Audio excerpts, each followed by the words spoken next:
आज हम पढ़ाएंगे समपराशरी विलयन। समपराशरी विलयन को अंग्रेजी में आइसोटोनिक सॉल्यूशंस पढ़ा जाता है।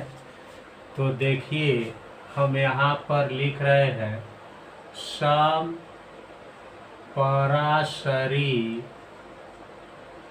विलयन। इसको अंग्रेजी में आइसोटोनिक सॉल्यूशन पढ़ा जाता है। ठीक, अब समपराशरी विलयन क्या होता है इसको शॉर्ट में समझा देते हैं। आप जानते होंगे सम माने बराबर होता है, पराशरी का मतलब होता है परासरण दाब, अर्थात जिन विलयनों का परासरण दाब समान होगा उनको क्या पढ़ेंगे, समपराशरी विलयन। तो उसको परिभाषा में कैसे लिखेंगे, देखिए यहाँ पर लिखने जा रहे हैं। वे विलयन जिनके परासरण दाब समान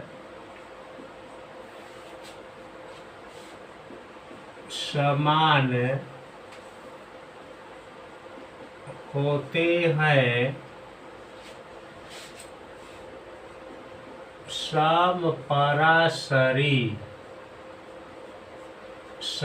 समपराशरी विलयन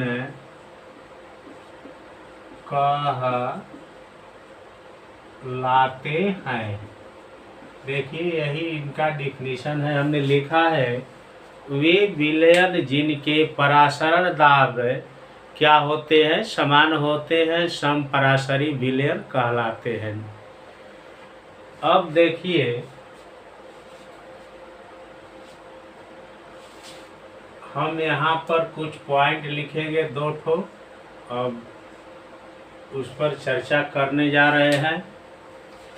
देखिए, समपराशरी विलयनों में परासरण नहीं होता है, अर्थात जब 2 समपराशरी विलयन को लीजिएगा और अर्धपारगम्य झिल्ली से उनको अलग कर दीजिएगा तो उनके बीच जो है परासरण की क्रिया नहीं होती है। तो देखिए, यहाँ पर पॉइंट नंबर ए में हम क्या लिखने जा रहे हैं, समझिए। समपराशरी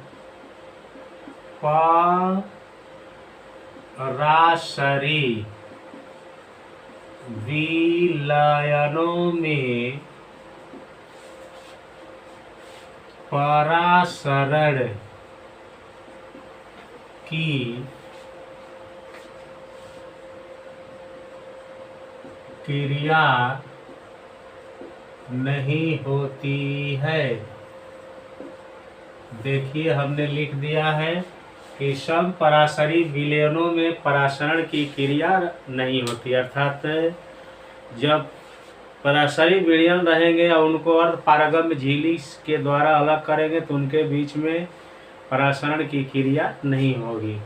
अब ये ऑब्जेक्टिव में वर्क कर सकता है। पॉइंट नंबर बी लिख देते हैं ना। अब देखिए क्या लिखे हैं,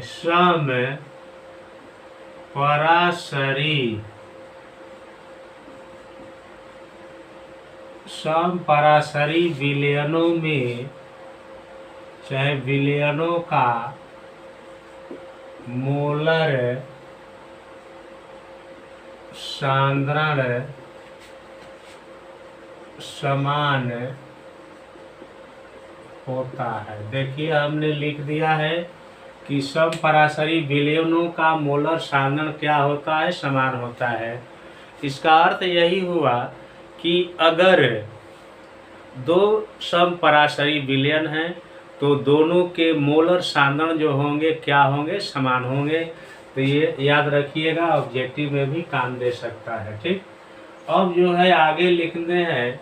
मान लीजिए 2 विलयन है, एक का परासरण दाब 1 से अधिक है, एक विलयन से, और दूसरे का दूसरे विलयन से कम है। तो वैसे विलयन को हम लोग क्या कहते हैं, उसकी चर्चा हम करेंगे। तो देखिए, हम हेडिंग डाल रहे हैं अति पराशरी विलयन यहाँ लिखने जा रहे हैं। ठीक, अति पराशरी विलयन देखिए बोर्ड पर आ गया है। इसको अंग्रेजी में हाइपरटोनिक सॉल्यूशंस पढ़ा जाएगा, जिसको हम अंग्रेजी में लिख देते हैं हाइपरटोनिक सॉल्यूशन। देखिए अति पराशरी विलयन हो गया, इसको अंग्रेजी में हमने हाइपरटोनिक सॉल्यूशन लिख दिया है। जब दो विलयन रहेंगे, दोनों विलयनों का परासरण दाब मान लीजिए ज्ञात होगा, तो जिस विलयन का परासरण दाब दूसरे से अधिक होगा उस विलयन को क्या कहा जाएगा? अति पराशरी विलयन कहा जाएगा। तो देखिए डिफिनीशन कैसे लिखने जा रहे हैं आप समझिए। वैसा विलयन जिसका, देखिए हमने लिखा है वैसा विलयन जिसका परासरण दाब दूसरे विलयन से अधिक होता है। देखिए हमने लिख दिया है वैसा विलयन जिसका परासरण दाब दूसरे विलयन से क्या होता है? अधिक होता है। अति पराशरी विलयन कहलाता है। देखिए यही अति पराशरी विलयन का डिफिनीशन हुआ। हमने लिखा है कि वैसा विलयन जिसका परासरण दाब दूसरे विलयन से क्या होता है? अधिक होता है, अति पराशरी विलयन कहलाता है। मान लीजिए एक विलयन है, उसका परासरण दाब मान लीजिए दूसरे से कम हो जाएगा, तो उसके लिए हम एक दूसरा टॉपिक छोटा सा ला रहे हैं जो इसी से रिलेटेड है। उसका नाम है अर्ध पराशरी विलयन। देखिए यहाँ लिखने जा रहे हैं अर्ध पराशरी विलयन, इसको अंग्रेजी में कहते हैं हाइपोटोनिक सॉल्यूशन। देखिए हमने लिख दिया है हाइपोटोनिक सॉल्यूशन। तो देखिए उल्टा होगा इसके। देखिए कैसे लिखने जा रहे हैं डिफिनीशन। वैसा विलयन जिसका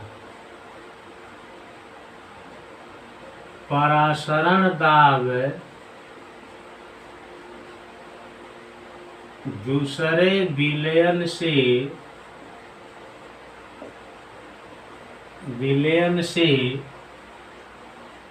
कम होता है। देखिए हमने लिखा है वैसा विलयन जिसका परासरण दाब दूसरे विलयन से कम होता है, अर्ध पराशरी। देखिए हमने लिखा है अर्ध पराशरी विलयन कहलाता है। हमने लिखा है कि वैसा विलयन जिसका परासरण दाब दूसरे विलयन से क्या होगा? कम होगा, तो उसी को क्या कहिएगा? अर्ध पराशरी विलयन कहिएगा। ठीक, अब देखिए आगे लिखने कुछ जा रहे हैं, उसको समझिए।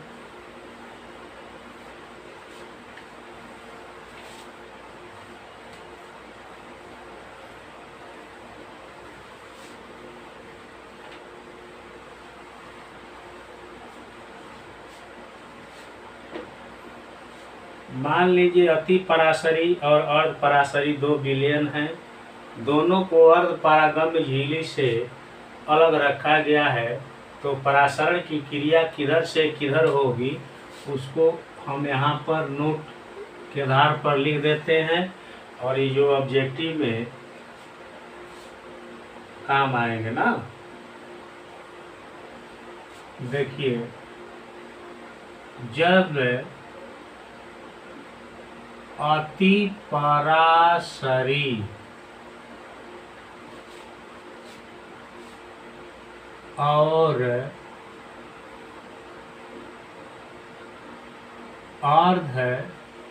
अर्ध परासरी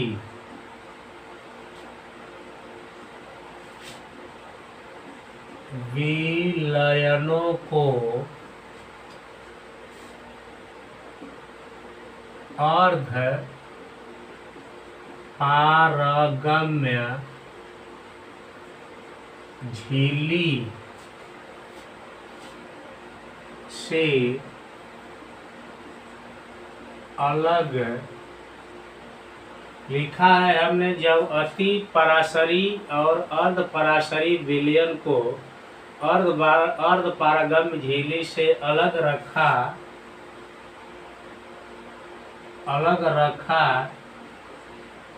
जाता है तो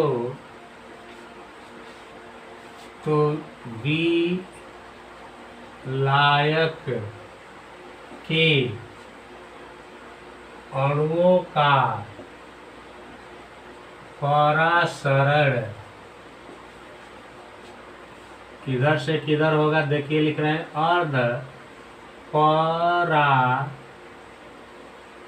अर्ध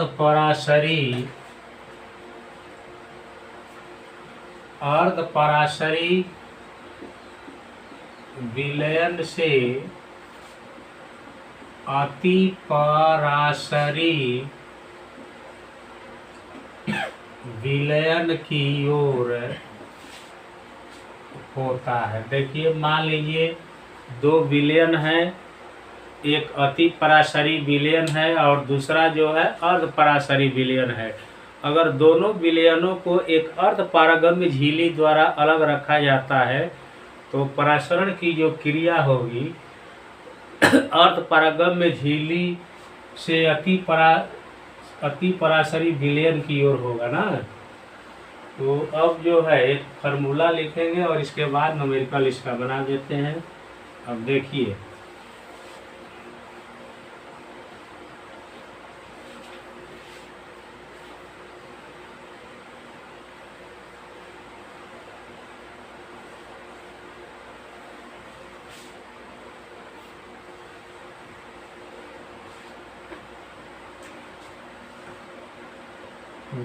सूत्र नंबर 1 लिख देते हैं, पाई1 बराबर पाई2।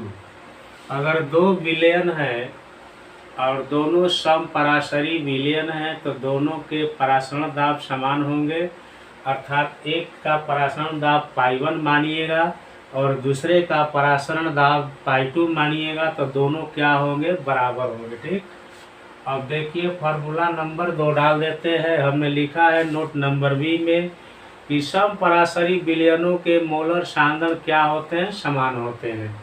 तो मान लीजिए एक विलयन है, उसका मोलर सांद्रण C1 मानिएगा तो दूसरे का C2 मानिएगा, तो दोनों का मोलर सांद्रण क्या हो जाएगा, बराबर हो जाएगा। अब देखिए तीसरा फार्मूला लिखने जा रहे हैं।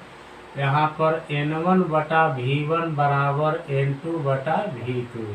ये पहले विलयन के मोलों की संख्या हो गया, यह पहले विलयन का आयतन हुआ, यह दूसरे विलयन के मोलों की संख्या हो गया और यह दूसरे विलयन का आयतन हो गया। देखिए फार्मूला नंबर अब 4 लिखने जा रहे हैं। देखिए, एक लिखे W1/M1 गुणे V1 बराबर W2/M2 गुणे V2।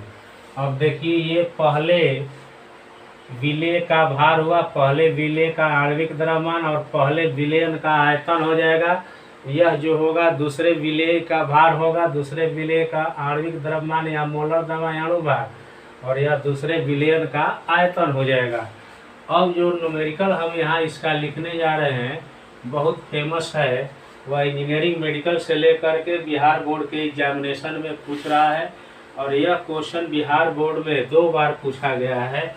देखिए हम यहाँ हेडिंग डाल दें, बिहार स्कूल एग्जामिनेशन बोर्ड 2012 और 2018।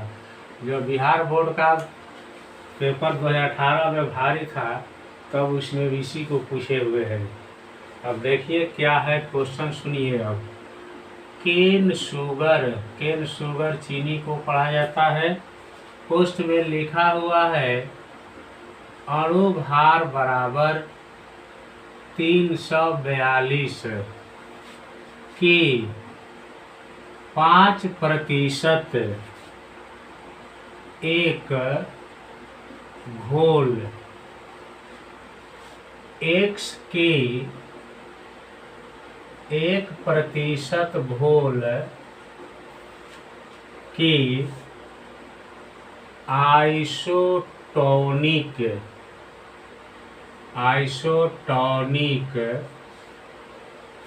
पोस्ट में लिखा हुआ है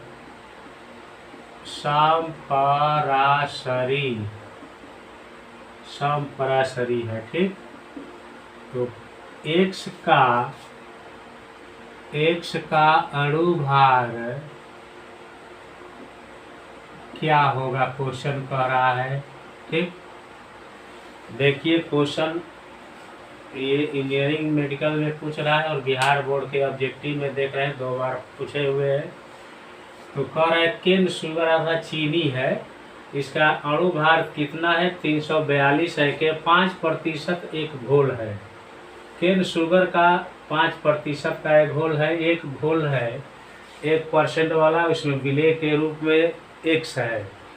तो ये दोनों विलयन जो है केन शुगर और X के जो विलयन है, दोनों जो है एक दूसरे के समपरासरी हैं अर्थात आइसोटोनिक हैं। तो जो X है ये इसका अणु भार क्या होगा, जो विलेय X है उसका अणु भार क्या होगा आपको निकालना है। तो देखिए बहुत इजी है और ट्रिक आप लोगों को लिख दिए हैं अपने से, इजी में से पिटाए नहीं है। इसी ट्रिक से हम बना देंगे, बहुत इजी क्वेश्चन है, ऑब्जेक्टिव में इंजीनियरिंग मेडिकल और बिहार बोर्ड में पूछ रहा है। तो इसी ट्रिक को यूज कीजिएगा। देखिए ये W1 हो गया, W1 = 5 ग्राम। अगर इसको आयतन मानिएगा तो V1 बराबर 100 ml लिख दीजिए, ठीक। अणु भार को M1 मानिएगा तो इसका जो है 342 ग्राम मोल इनवर्स हो गया। देखिए ये जो है आपको अणु भार है केन शुगर का, तो इसको M1 माना है, 342 ग्राम मोल इनवर्स हो गया। ये 5 ग्राम जो केन शुगर है इसका वजन हुआ, परसेंटेज 100 है, इसका आयतन मान दिया गया, ठीक। अब देखिए आगे जो है W2 जो है इसको मानिए 1 ग्राम, ठीक। और V1 जो है, V2 जो है 100 ml मान दीजिए, परसेंटेज है तो। और M2 जो है वाट कर दीजिए, इसलिए कि X का अणु भार ज्ञात करना है। अब देखिए सूत्र क्या है समझिए। अगर इस तरह का क्वेश्चन होता है तो देखिए इसको यूज कर देंगे। तो देखिए क्या लिख रहे हैं, W1 बटा में M1 इंटू V1 बराबर W2 बटा में M2 गुणे V2, यही जो है हम लोग का फार्मूला हो जाएगा। अब देखिए W1 का मान जो है क्वेश्चन में 5 है, ग्राम में तो हमने 5 लिख दिया। M1 जो है 342 है और आयतन जो है 100 है, ठीक। इसको बिना लीटर में भी बना सकते हैं, इसीलिए हमने लीटर में नहीं बदला है। अब जो है W2 जो है का मान 1 ग्राम है, M2 निकालना है और V2 100 है, ठीक। देखिए हमने सभी मानों को फार्मूले में भर दिया है। अब इसको कटा दे रहे हैं, ठीक ना। अब M का मान निकालना है तो पलट देते हैं ऐसे। देखिए आपको आसान करने के लिए ही पलट दे रहे हैं। 342 ऊपर चल जाएगा, 5 नीचे हो जाएगा, M2 ऊपर हो जाएगा, 1 नीचे हो जाएगा। नहीं, आप लोग देख लीजिए, इसी को हमने पलट दिया है इजी होने के लिए। अब डिवाइड करेंगे 342 में 5 का जो M2 का वैल्यू हो जाएगा, 342 में भाग देना है 5 से। तो देखिए ये आ रहा है 68.4 ग्राम मोल इनवर्स। तो देखिए हिंदी में यहाँ लिख देते हैं, अतः एक्स का अणु भार बराबर 68.4 ग्राम मोल इनवर्स हुआ। तो यही इसका आंसर हो जाएगा। इसीलिए हमने छोटे मेथड से इसको बना दिया है कि आप लोगों को आसानी हो जाएगी। अब एक दूसरा क्वेश्चन डाल देते हैं जो होमवर्क के रूप में रहेगा, एकदम सेम है, इसी जैसा है, आप लोग बनाने में सक्षम हैं।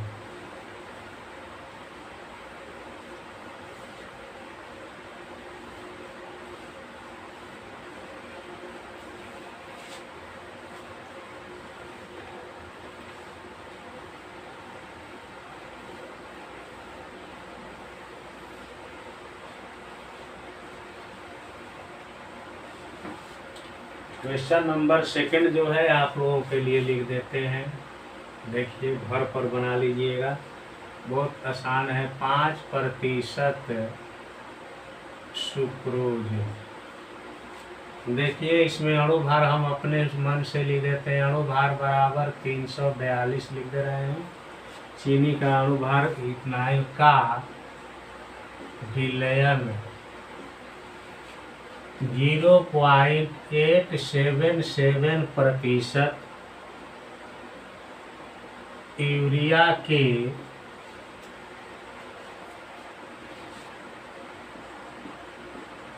विलयन से समपराशरी है। देखिए हमने लिख दिया है कि समपराशरी है, ठीक। आगे कह रहा है यूरिया के आणविक